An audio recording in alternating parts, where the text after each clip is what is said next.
Hello, Magic Israel listeners, and thank you for being here once again. Or if you're joining us for the first time, thank you for being here. I'm Shannon Torrance. I'm your host. I'm a psychic medium and a person. And I have with me today the beautiful Ingrid Honkala. Ingrid is a near-death experiencer and a brilliant woman. I will have her tell you about herself, her experiences, and her the insights that she's gleaned. Ingrid, thank you so much for being here. Thank you so much for having me here. This is an honor. Oh, I'm it's an honor for me too. be here and with your audience, of course. Thank you. Now, Ingrid, when you had your first near-death experience, you were just a little baby. So I always ask people, like, tell me about your life before your near-death experience. But your near-death experience was at a time when most of us don't have very many memories. I remember a lot. And we are going to talk about that. And excuse my morning voice. But also, you had another quote unquote near-death experience just last year, which we're going to talk about as well. But please feel free to introduce yourself by telling us about you, because I know that you are are you a scientist? Is that right? You are a scientist, and so there's more to you. And so share whatever you'd like as an intro. Just let us know who you are. Yes, I was born in Bogota, Colombia, and I have had the opportunity to do one of the things I love to do in my life, and is travel the world. I've been in 62 countries of the world, and part of that I was able to accomplish by being a scientist and sharing science and technologies, and having the opportunity to be on oceanographic surveys all over the world, working with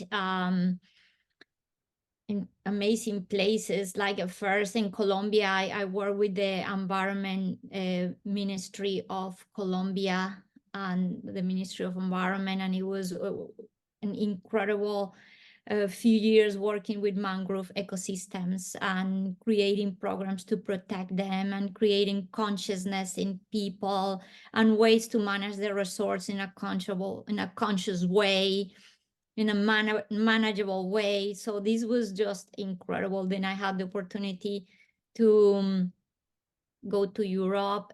I spent a couple of years there studying, learning remote sensing, learning to work with satellites, learning to just advance more in my education. Came back and I was able to work with the Colombian Navy, and it was a big projects again about the environment. I became an expert in El Nino phenomenon and climate change, work with big programs in South America, and then had the opportunity to come to the United States, did my Ph.D. in oceanography, and started to work with NASA. And with NASA, work with incredible projects, again, with climate change, with content of carbon in the oceans, with intake and release of carbon, with all the problems that we're facing right now with our atmosphere, all these incredible things. I'm finding local, regional bioindicators of climate change in the oceans, incredible things. I was also working with validating the algorithms for the satellites that were measuring at that moment dissolved carbon in the oceans and chlorophyll and temperature. So I will go on the oceanographic cruises and collect samples to validate the algorithms. So just incredible stuff. I Then after love that. that, I started to work with the U.S. Navy, and started to work with predicting, uh, with modeling and predicting changes in the oceans. And it's been just an incredible career as a scientist, and writing many science articles, many writing books, and being pioneer in many different things, working with also with red tides, which is all these blooms of algae that happen in the oceans, and how they can contaminate fish, and that can produce like terrible consequences in animals and human beings. So all kind of And I wanted to just say really quickly that what I really appreciate, besides the fact that that's so fascinating and really interesting and what a great life to live, is that it is my idea that there is spirituality and science. Don't A lot of people think that there's like a disconnect or that they aren't integrated, but as far as I'm concerned, they're the exact same thing. And so I just think it's really interesting that there's a lot of, well, there's science and then there's spirituality. No, it's all the same system. It's all the same thing.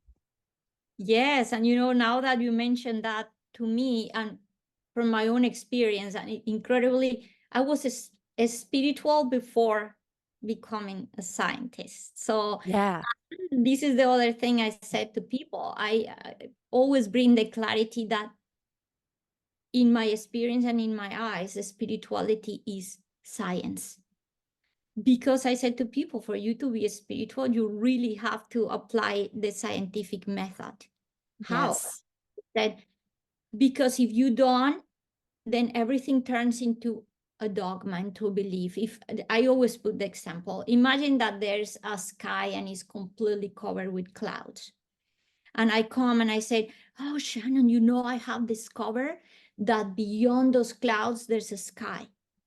And you can tell me, you can choose to believe me. And if you believe without experience, that turns into dogma. That turns into religion. It turns into like, I accept to believe this.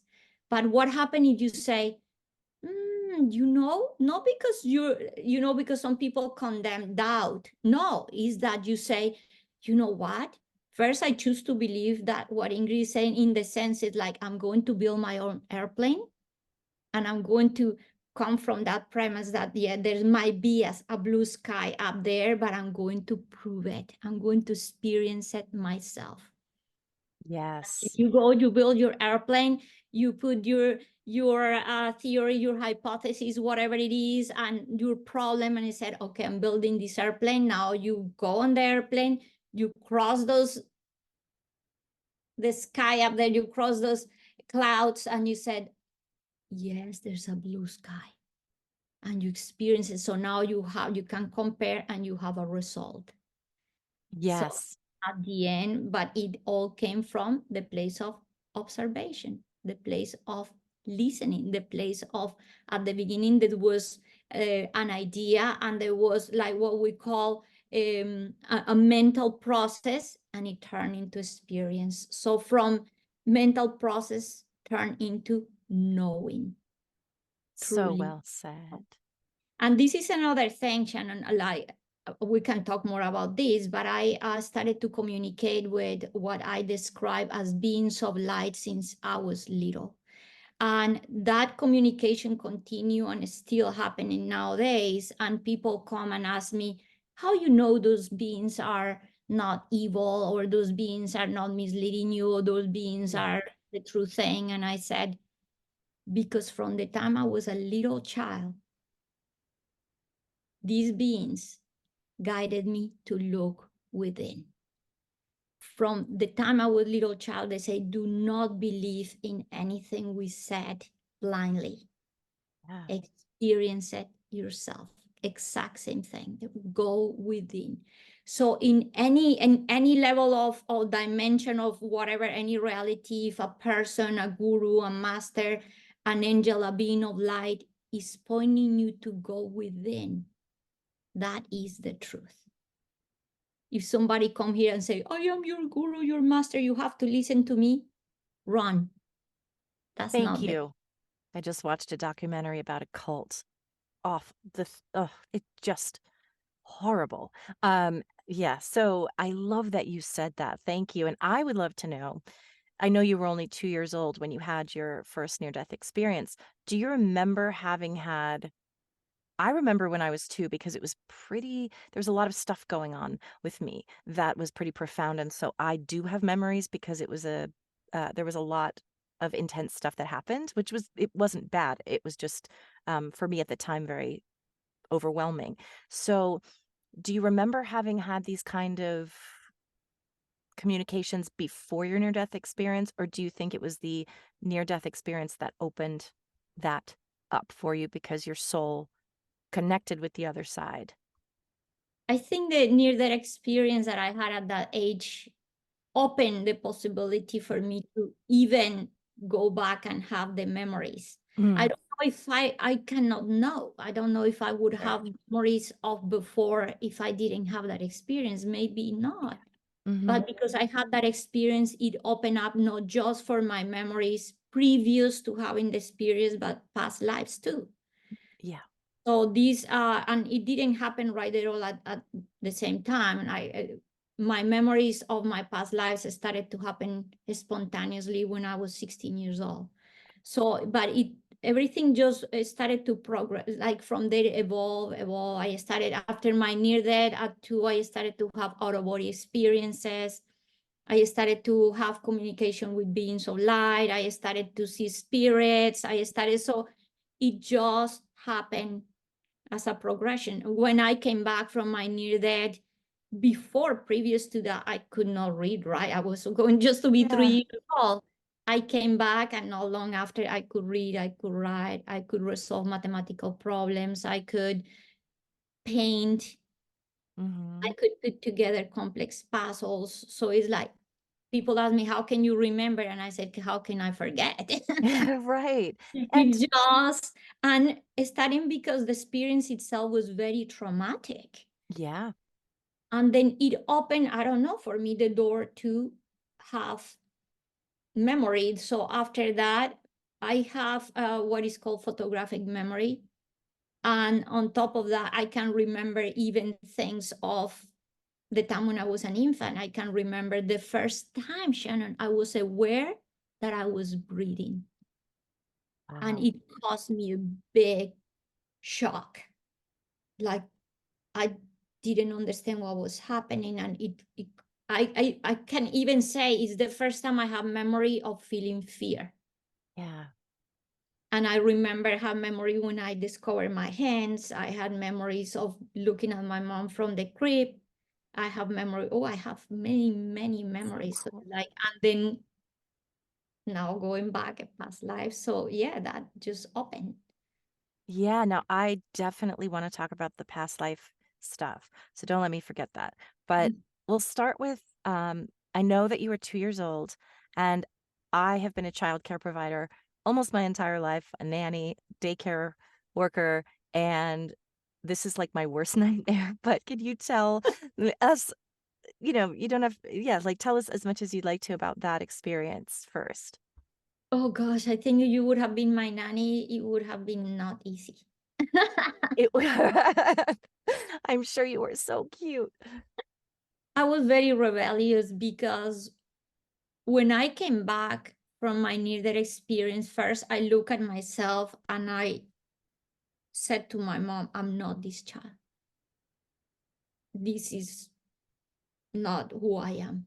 Right. It's very difficult. And I would look at my parents and I didn't feel them as my parents. I had experienced oneness. And for me, I felt them as my equal. So Wow. Incredible. why do I have to listen to these people? And growing up, I refused to be conditioned. Oh, in school, I was like, it was a moment I even took my shoes and socks off and I stood on top of the desk. And I'm like, I don't have to listen to you because I didn't want to be conditioned. And for a while growing up, I didn't want to be here, Shannon. I did not want to come back. And then I didn't want to eat. I didn't want to play. My mom said I reach a point because now you have to see it from also the point of view of the people around. She said it was so hard that there was a moment that I didn't even want to be touched. Oh, that's hard for a parent. Yes, so I feel, oh, poor my mom. Imagine a child that don't want to eat, a child that Mhm. it had to be so hard. But I always say, thankfully, the help that I need came when I started to communicate with beings of light, because it was the moment where I started to feel that sense of connection, that says, because I didn't even have connection with my own persona. Yeah. It was like, I'm not this person, I'm not this body. That's not my name. And it was amazing because at that experience, I when people will call me, I would just say, "Don't call me like that. That's not my name." Yeah. And then I was already having my connection with the beings of light. At this point, I could feel them. I could smell them. You being a medium, you know how this thing Yeah. is, like feeling, smelling, sensing, but I could not hear them at the beginning. And the moment I started to hear their voice was I was I think close to 5 years old, and one day they're calling me for dinner. Ingrid, Ingrid, and I'm like, "Eesh, don't call me like that. That's not my name." And then this, the maid, the lady came and like, "We're Ingrid, we're calling you for dinner." And I said, "Don't call me like that. That's not my name." And she's like, "Then how should we call you?" And I turn and I say, "I do not need a name." Mm. And then they send me to bed because how hard is dealing with this child. And then I went to bed and I'm crying. And it's when I hear the voice for the first time. And it was, oh, this, imagine it's kind of like the voice of this gentle, compassionate, loving being talk to you like in a way of like a whisper, like a secret. It's going to take time for them to understand that names are not needed in the realm of the Mm. light. Oh, that's And they beautiful. said to me, like, you already know. And so they gave me the feeling like, of course, with them, it's always like that. It's not a mental thing, it's a feeling thing. It's like, I get it. It's like labels are not needed in the realm of the light.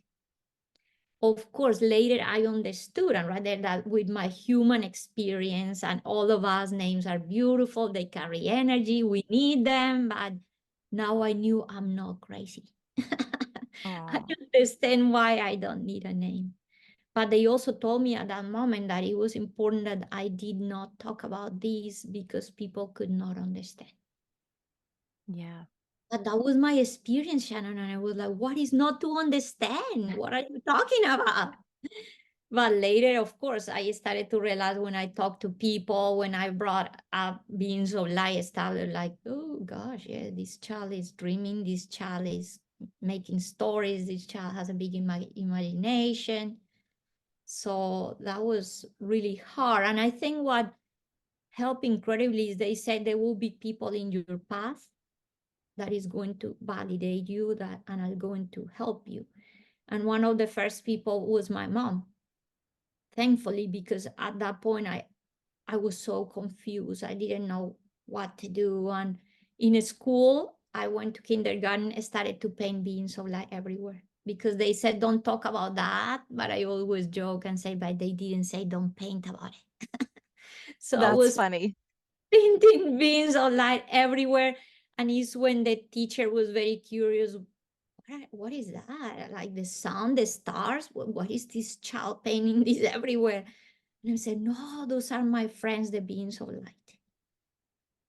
And the teacher Bless like, "Mm, she has imaginary friends." you. To call my parents. So my mom came to the school, and this when I discovered that I also could see auras Oh, because I was painting auras everywhere. And then for me, that was normal. I didn't know I was seeing something other people couldn't see. So my mom told the teacher at that moment, my mom was a teacher too. And she said, this is just a stage. We're going to work it. She didn't want me to be in trouble at school. And when we left is when my mom said, I can also see things that others cannot see. And it's I when she just got said chills. to me that she could see spirits. So it's like now later, of course, in time I learned I was born in a bloodline of mediums and psychics. And so now then I had the support. Otherwise, over time, they would have probably sent me to, who knows, psychology, medications, stuff that things that my mom now also understood that my nature was that too, then she just helped me. Yeah, that makes so much sense because when I said that, it's a nanny's worst nightmare, it's because when you were 2, this woman was watching you, and you had said that she was watching her telenovelas or whatever they were, right? And wasn't watching you, and that's how you ended up was it you were drowned you underwater, and that's how you had your near-death experience, but I also wanna say that it's interesting to me that you come from this bloodline of people who are able to connect with the spirit world. And I really have said this a million times on the show, but that so many people who were born intuitive because they were meant to kind of have this knowledge in this world. Usually, I think usually, and I'd like to ask you what you think the reason is, because I think that there are people that do need to know this information to share it with other people. But a lot of them have near death experiences. And my theory, but I want to hear yours, is it because you're sort of meant to see even deeper? So it's sort of like that was supposed to happen to you, do you think, to give you that glimpse? Because then it happened to you again. It's like your soul is so much more tethered to the other side that it's easier for your soul to leave your body. So I'd love to hear your thoughts on that. And then also a little bit about when you were 2, what you remember about what you experienced at that time. Yes, I think it's clear for me, and I have learned it through time that I meant to remember earlier. I meant to come back and remember. That's part of the purpose, the mission, and it was and bring that influence into my family and the people around me since I was very young. If I didn't remember, it would have taken who knows how long, or I will not have the possibility to have the connection, the deep connection I had with the members of my family and the people that meant to be there to guide me too. So I know that my pre-plan, part of my pre-plan was you have to remember fast. So, and this is another thing incredible. When I asked the beings of light why it happened when I was so young, they said, because you were, they said it this way, because you were old enough to remember, Mhm. but young enough not to be conditioned yet. That's so And cool.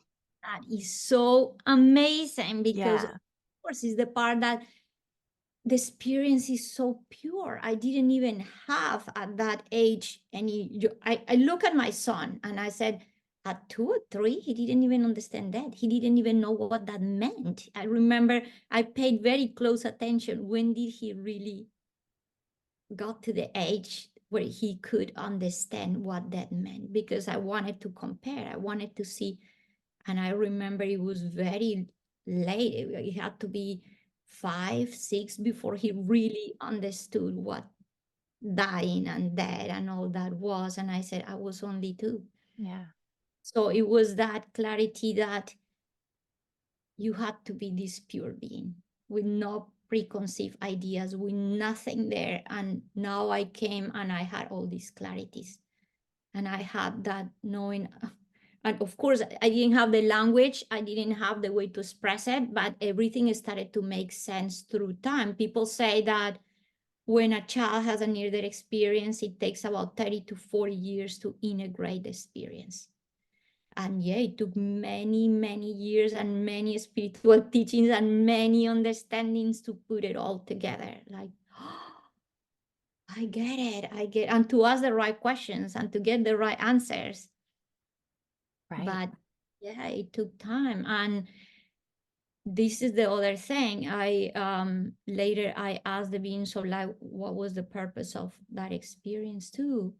And that is a very, very profound teaching too, because they said to me, from that place of purity, from that place of not knowing, from that place of not being conditioned, show that the most important thing is love. The most important thing is connection.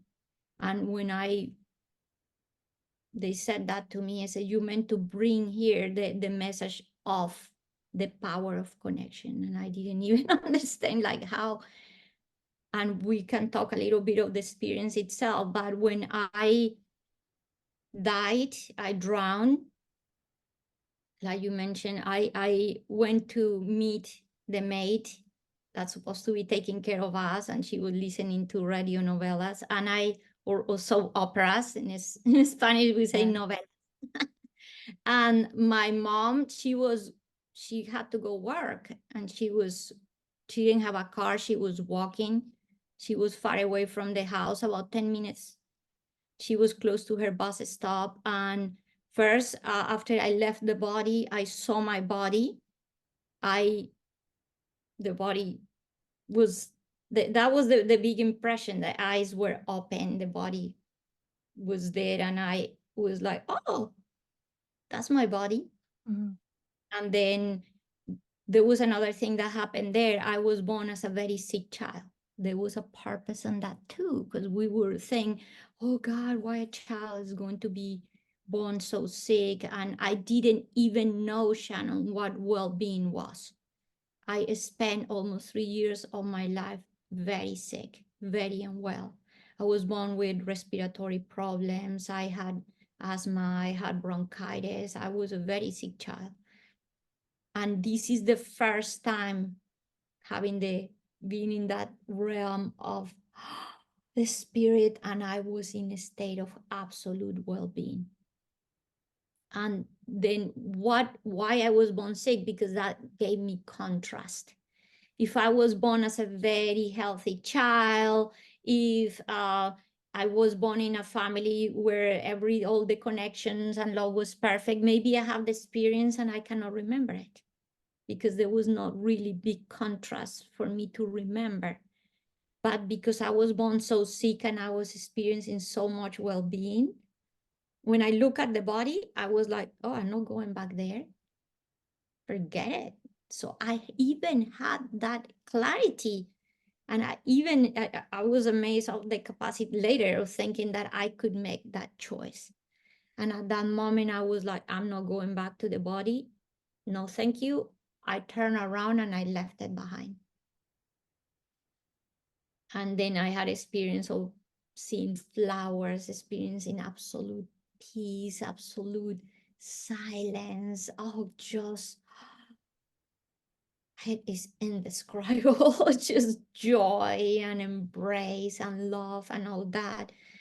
And then I said that I was like pretty much like being carried by flowers, because that's what I started to see, flowers blooming, and the flowers pick me up. And when I am experiencing this in like just a blink, I am in the maid's room and I'm floating above her, and I'm like, oh, that's Maria. Maria completely unaware. And then in another blink, I am in my mom's path and I'm looking at her from above, and I'm like, the moment I say, that is mom, she stopped. She did not give another step. Nothing. She knew immediately something is happening at home with one of my babies. And I have to say two things. My mom was a very intuitive person, but I also have to say that my mom was very clever, and she always listened to her intuition. Because it's not enough to be intuitive, you have to Yeah. listen to. And my mom started to run back home. Wow. I looked at my mom and I'm like, whoa, I wonder why she's running.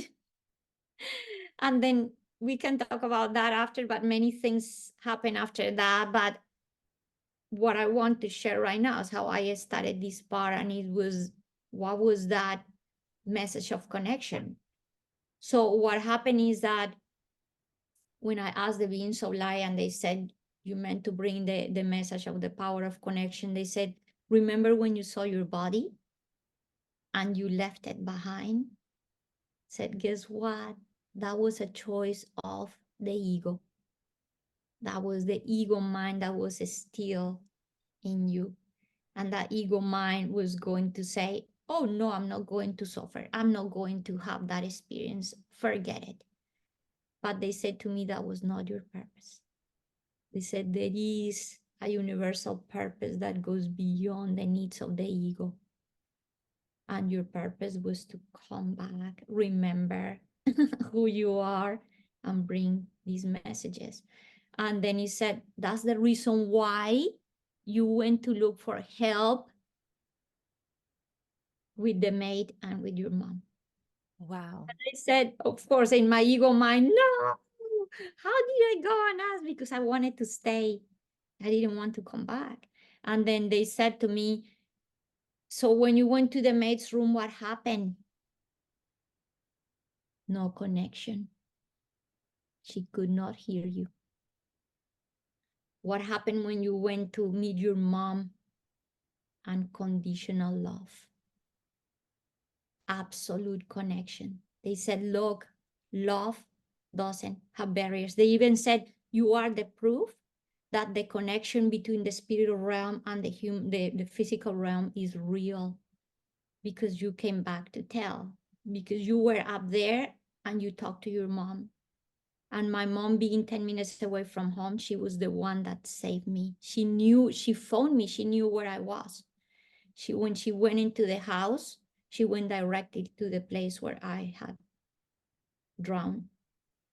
So it's like, look what love does. It resolves So everything. cool. And Wow. they said, what happened with the maid? The maid, on top of that, Shannon, she, like you say, the worst nightmare. She, in this case with this nanny, she didn't really love us at all. She mistreated us.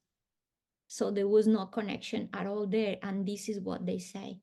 When there is no connection, they will let you drown. When there is no connection, there will be war. When there is no connection, division. So that was that message in experience that I came to bring. Thank you. You answered that question beautifully. I know if you want to hear all the details, Ingrid has been interviewed on many other podcasts, so you can hear that. I really appreciate that as a really important message. Now I'd like to, and we're going to get to the second near-death experience that you just had, but just in between it, I would love to talk about past life memories, but and kind of how that all works, but what your experience of that was when you were 16. How did that start for you, and what did you kind of learn about how your past lives, but also past lives in general, and how that whole system works? It all happened, like I said to you, in a very spontaneous, natural way. I went to a hypnotherapist event. This guy was very known, and he was doing this hypnotherapy, sorry, this hypnosis event. And then the guy was hypnotizing people, and it was that day was happened to be my birthday, and I was with an uncle, and he started to pick some people from the audience, and he's like, her, it's her birthday. And I'm like, no, no, no, no, no, like, yeah, it's her birthday. And then I ended up on the stage, and he did his hypnosis thing.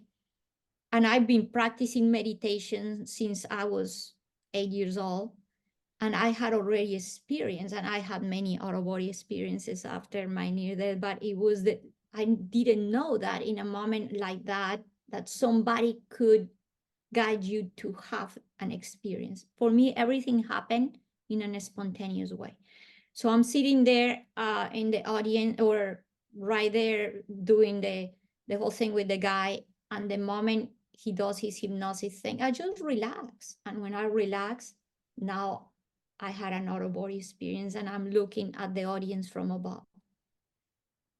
And I'm like, oh, this is kind of cool. And first I was super nervous to be there. And then the fear is gone.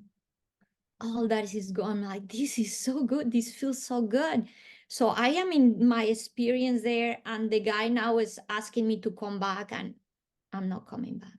And this is being filmed and everything. And of course, the guy started to feel this anxiety, because he's like calling me to come back, and I'm not coming back.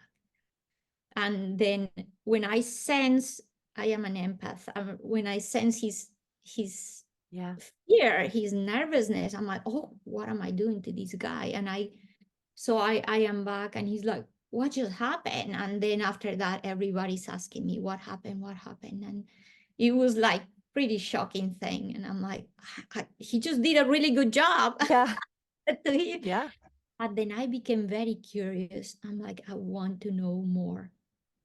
So brought the word hypnotherapist, because after that, I decided I'm going to look for somebody that can do this kind of thing. So this uncle, he knew someone, this psychologist that practice hypnotherapist and hypnotherapy, and I'm like, I'm going to go to meet this guy. And this was the first time that I would just say my psychic abilities manifested, and but having the possibility to see the past. So I'm sitting with this guy I'm meeting for the first time in my life, and he asked me to leave with a question, and my question was always about my health, because after my near death, of course, imagine I already had respiratory problems. After drowning, it became worse. Yeah. So I was very, very sick person. And then I went to this with this question, why I'm always sick, why I was born sick. And the moment I go into the hypnosis, I stopped seeing my experience and I started to see his life. And I started to see his childhood. And I started to talk about him. I never met this person. He had a beard, so there was no way to know that he had Left clear. palate. Mm-hmm. Mm-hmm. And then I started to say, when you were a child, this happened to you. And then other children mock you, and then you suffer everything. And this guy, how can you know these things? How can you know these things? And then I said, silent, because now you're going to heal. So I started to tell him all this stuff. And then I said, now you are aware and you can heal. So the guy was like, what just happened? I was like, what just happened? And then he said, then he sent me to a friend of his that was an expert in hypnosis, and that also was pioneer those days and past life regressions, and started to, he was studying this subject. And he said, I have to send you to this friend. So I went to meet him. And in the very first session, again, my question about the health. And I have to tell you something. The day I went to meet, which validates, because in my life is like always, the being so light said, there's always going to be a witness, and there's always going to be a way to validate that your experiences are real. So when I went to meet these psychologists that day, I was in a very serious episode of bronchitis. But I was already used to be sick all the time. And I went to meet him and I asked this question about my health. And the moment I started to go back, the first thing was this cold. It was so violent, I was shaking. I was freezing cold. And then the first thing I saw was my birth in this life and how cold I felt in the room when they pulled me out of my mom. And then it went back, and the first memory I had of a past life was I was in a dungeon, freezing cold, dying. I was a prisoner, and I was being condemned to die in this, and it was a dungeon almost the size of my body. It wasn't even a big, it was, and I was in this prison. Incredibly, years later, I went to Italy, and I went to see, it was that, I don't know if it was exactly the same place or it was exactly similar to the place where I died in that life. It was this dungeon, and then I was almost just a little thin layer of clothing, and I was at the moment where I was going to die. And I died from something that I could say today was related to like tuberculosis. Mm-hmm. And at that moment, I was praying to die, and I was almost like a skeleton. So I saw how horrendous this life had been. And then I started to go behind that many lives in which I died from respiratory problems. And it all went to the origin of the cause. And it was thousands of years ago where I was in a war and I died from a spear going through my lungs. And in that life, I drowned in my own blood. So Wow. many lives I had drawn to. So it was incredible when I saw that. And the reason why it got, because it could have been another death, but the reason why it was the beginning or the original death is because in that life I died trying to save somebody I love and I could not save. I was a man, I could not save her. After I died, I saw how she was killed. So I guess the impression of that was enormous. So I had many deaths Right. related with that. So incredibly, the moment I had all this clarity, I saw all these deaths, I opened my eyes and I said to him, I understand now why I was born sick. I understand now why I have these feelings of sadness inside me. I understand that. When all these clarities came, I felt a sense of well-being, and my bronchitis, I had asthma and bronchitis, were healed. Wow.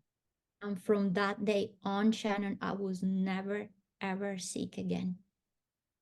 That's so cool. And you may be getting to it, but I'll ask, why do we repeat these health ailments, for example?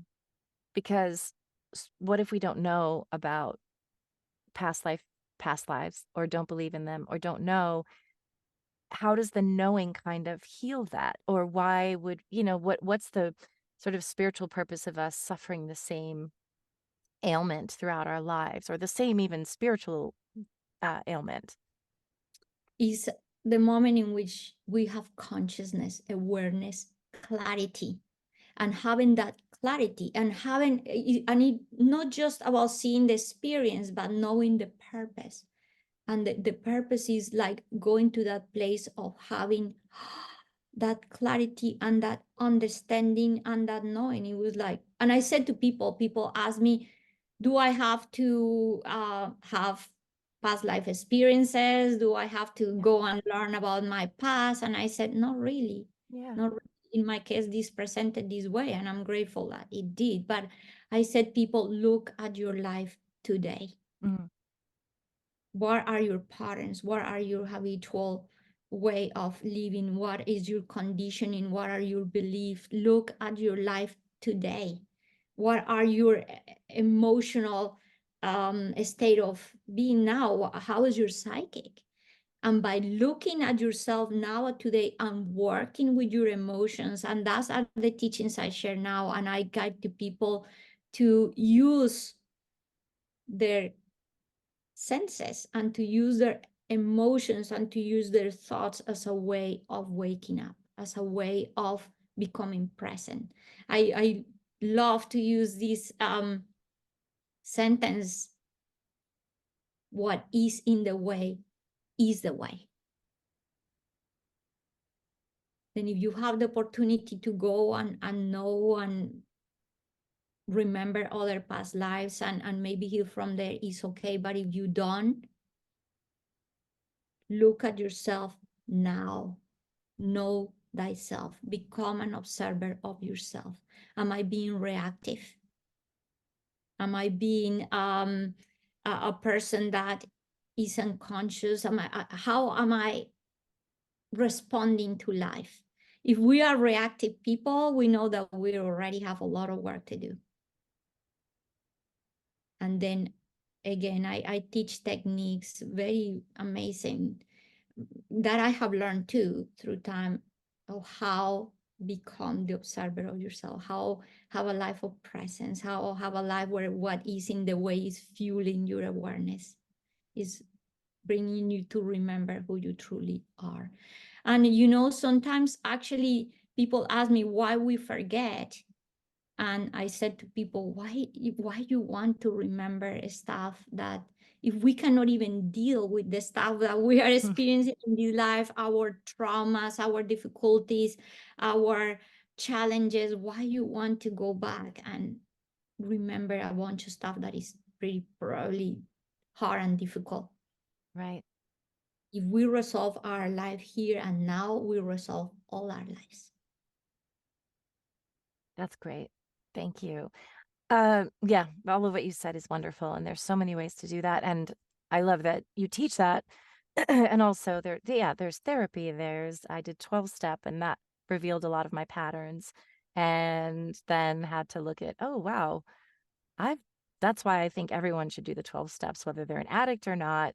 It's just looking at all of these situations in your life that weren't serving you, or all of these resentments you have, which they call them resentments, but they're really sort of life circumstances in which I think that's just a good name to call it, for lack of a better term, where it's like, oh, this person hurt me. This person hurt me. I'm resentful because I'm resentful at the church. I'm resentful. It could be an organization. And then you kind of go down this list of questions about each thing, and it always comes down to the answer, which is, oh, I caused, or I had a part in that. It's not always, because you could have been violently assaulted. That is not your fault. But you can still add it, but it's that we understand that has nothing to do with your part. However, there's so many circumstances. This person walked all over me. Well, you didn't set boundaries.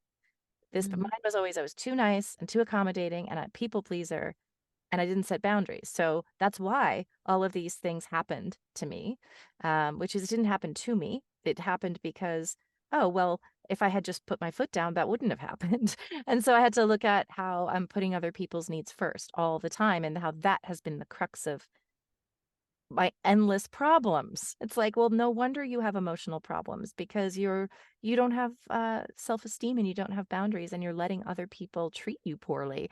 And so that's what we need to get to. So there are other ways to work on it, but I love that approach. I think yeah, I would love to do a past life regression, but just because it's interesting. And I think that can really help. But there are also so many other ways that you can look at, okay, why do I keep dating this type of person? Why do I keep losing all my money? Why do I keep having bad luck or whatever? And a lot of times it'll come back to the common denominator is me. And not to blame people. There are things that happen that aren't people's fault, but. So yeah, what would you say to that? And I also say I wanted to add something is that the beings of light said to me something really beautiful. Why do we forget? Why do we come here and forget? They said, why to carry an old wardrobe when life is giving you a new one? Ah, that's If great. you want to carry with all the heaviness of thousands of lives, when imagine this is your possibility to reset yourself. This is a gift, like start anew. But of course, we carry things that are not going to appear right there like that in one moment and cause little by little is also we make decisions even pre-planned, but I don't remember that pre-plan. Again, observe your life now, and you little by little see how these things are coming to play a role in your life, and how you actually have the capacity to be strong, to be resilient, the tenacity. I always say to people, don't focus in the things that have not worked. Focus in the things that have worked. Look at how strong I am. Look at how resilient I am. Look at how intelligent I am. Look at how there's a wisdom in, like at the time I couldn't resolve it because I was too young, because I didn't have the tools. Now I do. Who was your ally? My pet. Even if you don't feel that you have any friends, my pet was my ally. My angels that I love were my ally. My own self was my ally in the moments that I felt I didn't have anybody. My family, my friend, my whoever. See, like write a list of the things that have worked, because the mind is tend to focus on what hasn't worked. The negative bias, what is not good, what hasn't worked, what I'm not good for. Start writing that list of the things Yeah. that the reason that you're here, despite all the challenges and difficulties, is because you are an amazing, strong being. Start from there. Like, wow, what makes possible that I'm standing here? And from there, now you start seeing your values, know what your limitation and the things that you don't have. So that's amazing. The other thing is that we might forget, the stuff that is, let's call it, off the surface, that this illness, this stuff, that I lost a house, that I lose money. Even nowadays, we can even look at the past and how much we have even forget about this very life. But the essence that you are, what you have gained at the level of consciousness, awareness, presence, you never lose. You never lose. So that's why I say my memory of, or say, remembering who I was started for me at the age of 2, because I already have worked that path. And that's also the proof and validation that the essence that we are remains. So it was like, I remember faster. And we see many, many children nowadays coming back, coming to this life with so much awareness. How they can be that aware, they already been working the path of consciousness. How many gurus, teachers, beings that are like, whoa, they can fully awake, or they remember pretty quick. Because the essence, I want to bring people this clarity, the essence that you are, you never forget. So I like to give the example of orange juice. At the intellectual level, you can know, for example, this analogy I'm going to give, everything about orange juice. You can even know the biology of the oranges, the physiology, the chemistry. You can make a PhD in like oranges, and you can be the best preparing the best orange juice in this world. But if you don't drink it, you don't know it. And time probably passed, and you might even forget. I don't remember what was the chemistry of the orange juice. I don't know. It's been so many years that I study it, but I can tell you, how does it taste? And if you ever drank it, it doesn't matter how many years have passed. You can tell me, oh, yeah, I remember the taste, because it's experiential. Once you start really touching the true nature that you are, remembering who you are, becoming aware of that presence that you are, drinking the orange juice, you never forget. And that's the important thing. The rest, if I was, I don't know, Cleopatra, or if I was the king of whoever, or if I had money, or if I had power, or if I whatever, it's just stuff. That's just experience. But all that experience, in reality, we don't look at the experience beyond the experience. I said behind the experience, with the idea of touching the purpose of it, which is no other than bring us to remember who we truly are. Then it's just one more thing. Yeah. Just one more stuff from the outer. When I ask the beings, so like, what is our purpose and what is our mission? They said to me, your purpose is to remember that you are the light of consciousness. And your mission, all of us, is to shine that light. Your purpose, remember that you are the light. Your mission, shine the light. In whatever you do, because people think, what, now I have to be the guru in the cave. No, shine your light in your home, in your job, in the bank, in the line, at Walmart, in your car, wherever you are. Be that. And That's now, beautiful. yeah. Thank you so much for sharing that. I'm so fortunate to be able to.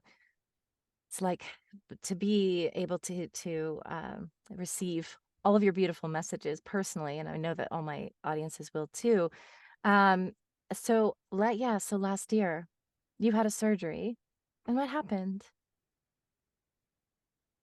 As It if you was, didn't already have enough wisdom, as if you hadn't already had enough experience. but this experience was actually unique, amazing, Shannon, in the sense that from the time I had my near-death experience, my first one, and by the way, I had a second one when I was 24 in a motorcycle accident. But it was that sense, and like I expressed at the beginning, I wanted to go there. I didn't want to come back here. So for many years, I really did not feel that this life was a gift. For many years, I wanted to leave. I wanted to die.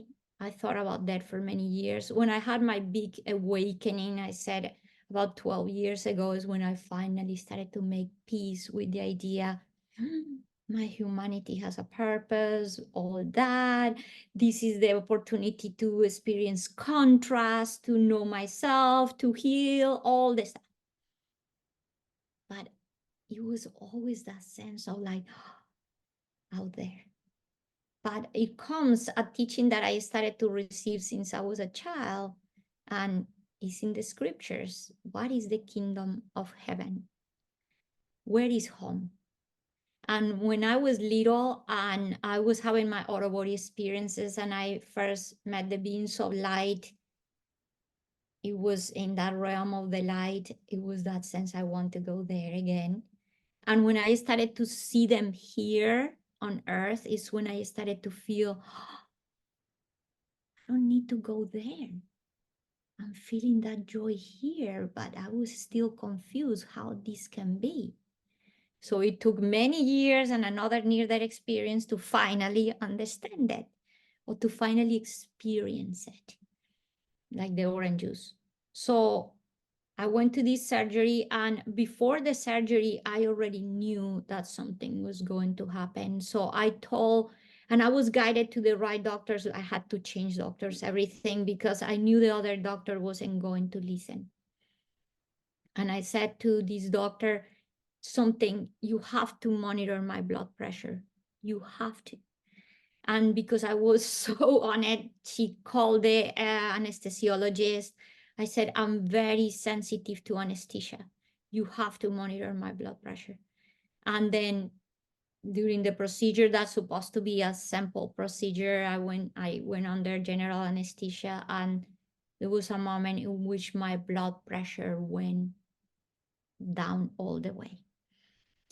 And then because they were monitoring my blood pressure directly, they could take action immediately. But what happened is when my blood pressure went to the ground, of course, I entered into hypothermia.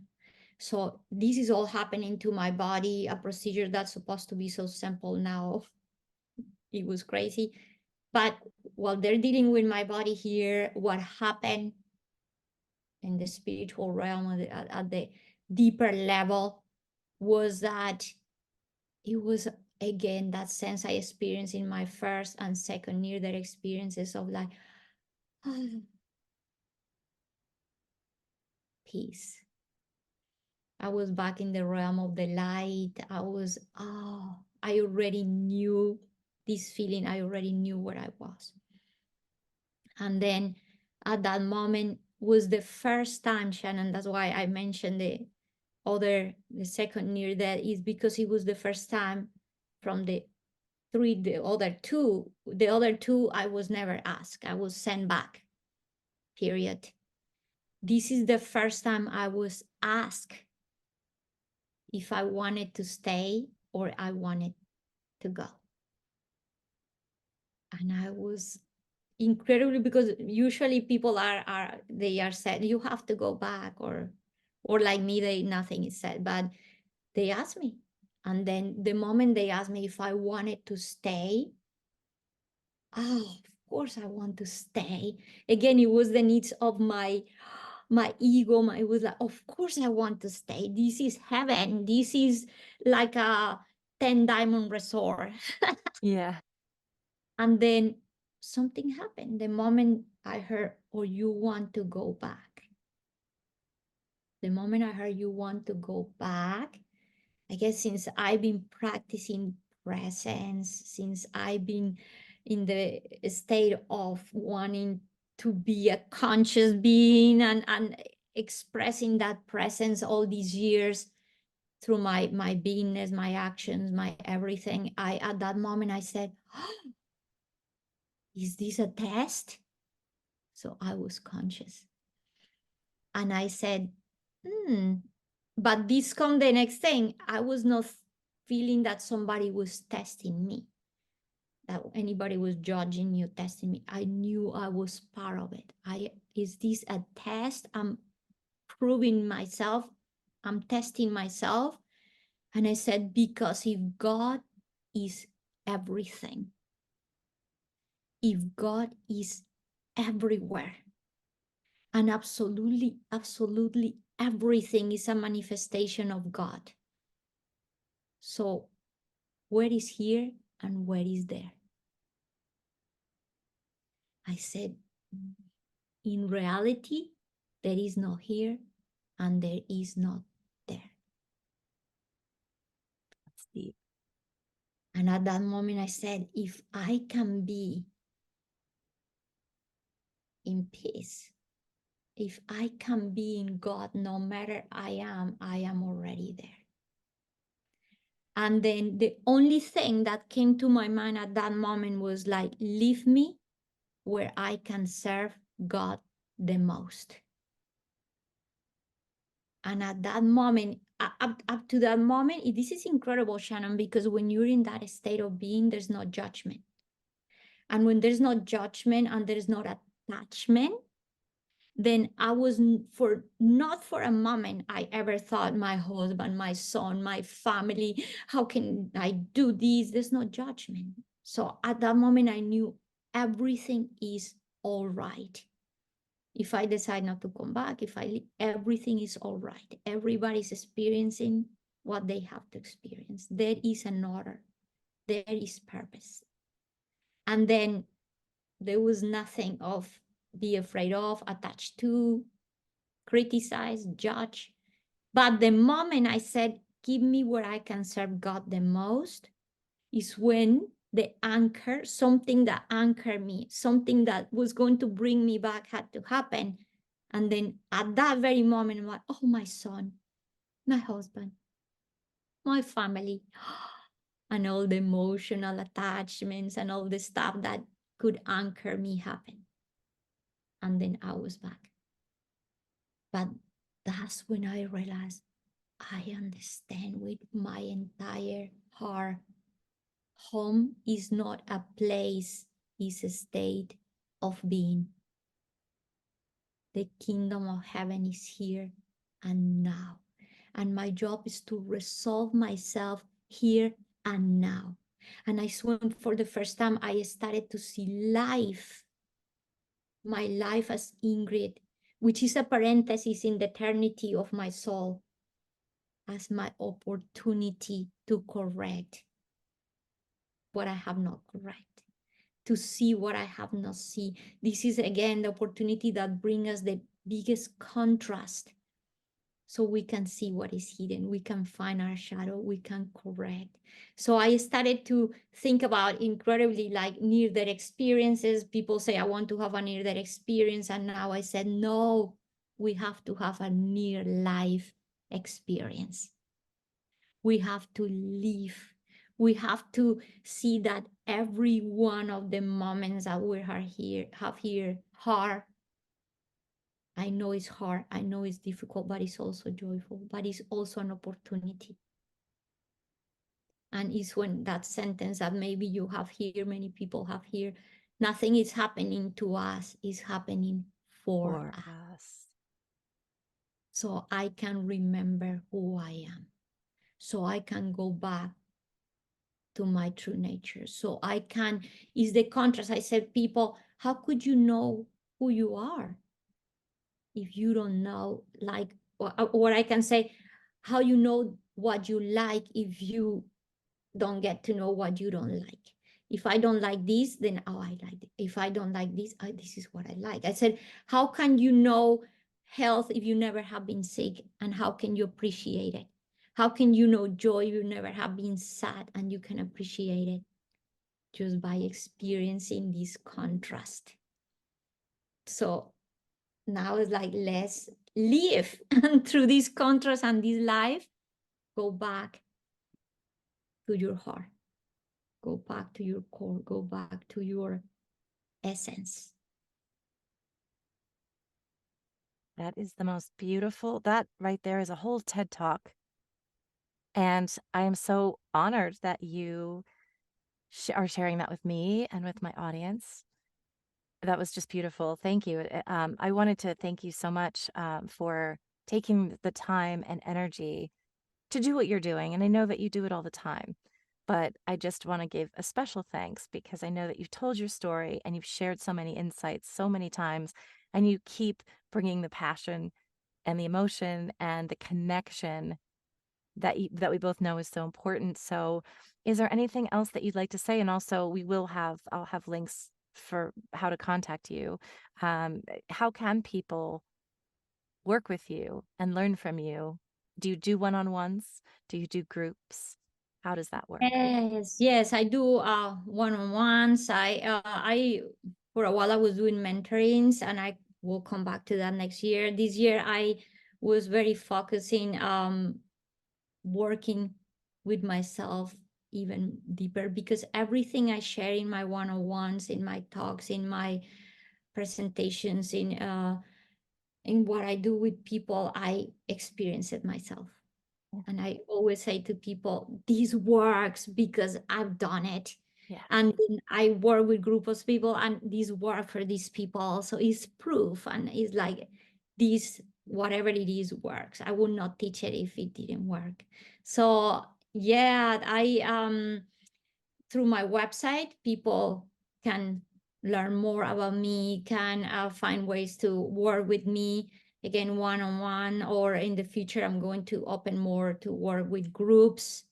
But yeah, I would just say, go to my website and add your name to my newsletters so you can know my future events and the things I'm doing. I'm going to be in Europe next year.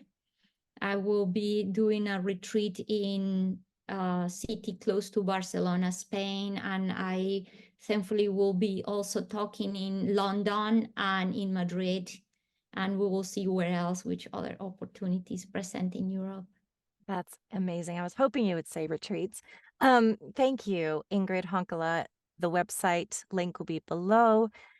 You are just such a beautiful person, soul, which are one and the same thing. So I just am so honored and grateful to know you. You, Thank you. thank you so much for having me here. It's been an honor. Likewise.